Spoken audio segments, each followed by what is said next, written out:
Assalamualaikum warahmatullahi wabarakatuh. Perkenalkan, nama saya Umi Radia dengan nomor induk mahasiswa 8602333159. Saya berasal dari Universitas Terbuka UPDJJ Kota Palembang.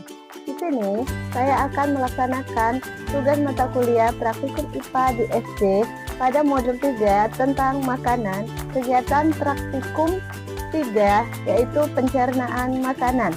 Berikut ini adalah penjelasan saya tentang struktur pencernaan makanan pada manusia. Selamat menyaksikan. Sebelum saya menjelaskan tentang bagian-bagian sistem pencernaan, saya akan menjelaskan dulu apa itu pencernaan pada manusia. Pencernaan adalah proses menghancurkan makanan dan menjadi molekul yang lebih kecil untuk diserap oleh tubuh atau untuk dicerna oleh tubuh. Nah, di sini saya membawa sebuah gambar tentang sistem pencernaan. Adapun organ-organ pencernaan pada manusia itu yang pertama ada mulut, kemudian ada kerongkongan, ada lambung, ada usus halus, usus besar, rektum, dan juga anus. Di sini makanan pertama kali masuk melalui mulut. Nah, di dalam organ mulut ini terdapat yang namanya enzim. Karena terjadinya dua proses pencernaan, yaitu pencernaan secara kimiawi dan pencernaan secara mekanik, di mana pencernaan secara kimiawi itu pencernaan yang dibantu oleh enzim, sedangkan pencernaan secara mekanik itu dibantu oleh gigi. Organ pencernaan yang kedua itu adalah kerongkongan. Jadi setelah makanan itu masuk ke dalam mulut, terjadi proses pencernaan kimiawi dan mekanik, makanan tersebut menuju ke kerongkongan. Kerongkongan ini terdapat katup, namanya adalah katup epiglottis. Katup epiglottis itu berfungsi sebagai tempat menutupnya saluran pernapasan agar makanan tersebut tidak masuk ke dalam saluran pernapasan. Nah, setelah itu makanan akan didorong ke lambung dengan gerakan peristaltik. Gerakan peristaltik adalah gerakan makanan menuju ke lambung. Makanan yang dari kerongkongan itu didorong dengan gerakan peristaltik menuju ke lambung. Nah, di dalam lambung inilah terjadi lambung. Di dalam lambung inilah terjadi proses pencernaan secara kimiawi, yaitu dengan bantuan enzim. Di dalam lambung itu terdapat 3 enzim.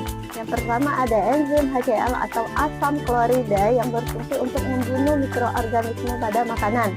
Yang kedua adalah enzim peptin, di mana enzim peptin ini berfungsi untuk mengubah protein menjadi pepton. Dan yang ketiga itu adalah enzim renin. Enzim renin itu berfungsi untuk mengendapkan kasein susu pada air susu. Selanjutnya, setelah makanan itu dari lambung, kemudian menuju ke usus halus. Halus ini dibagi menjadi 3, yaitu usus 12 jari atau duodenum, usus kosong atau jejunum, dan usus penyerapan atau disebut juga dengan ileum. Nah, di usus 12 jari ini terdapat saluran yang menghubungkan antara pankreas dan juga kantung empedu. Terus yang selanjutnya adalah setelah makanan ini dari usus halus, kemudian menuju ke usus besar. Yang warna hijau ini adalah usus besar. Nah, di usus besar inilah sudah terjadi proses penyerapan air dan pembusukan pada makanan yang dibantu oleh bakteri E. coli. Setelah dari usus besar, makanan tersebut yang sudah dibusukkan atau penyerapan air tersebut ditampung melalui rektum. Jadi organ selanjutnya adalah rektum. Rektum itu adalah organ pencernaan untuk menampung sisa makanan sementara. Setelah itu kemudian yang terakhir adalah anus, di mana anus ini adalah proses atau tempat pengeluaran akhir sisa-sisa pembusukan makanan yang tidak berguna lagi oleh tubuh.